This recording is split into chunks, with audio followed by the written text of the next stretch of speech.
I think for a lot of people, it helps to realize that there's this major distinction or chasm between law and morality. And that just because it's illegal doesn't mean it's immoral. And just because it's immoral doesn't mean it should be illegal. For instance, driving above the speed limit is illegal, but there's nothing inherently immoral about it. Versus, like you said, you alluded to adultery. It's immoral, but it's not illegal.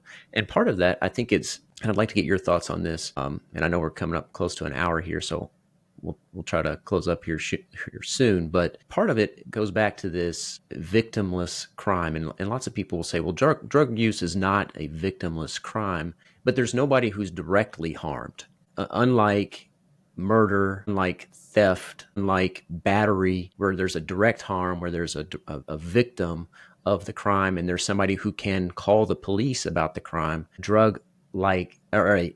A crime like drug possession does not have that direct victim. And so I think another unintended consequence of this is that it breaks down trust in society and trust in the police, because what do you have to do to police crimes like drug crimes? You have to take a more invasive approach to it. You have to engage in more roadside stops. You have to engage in more searches of homes.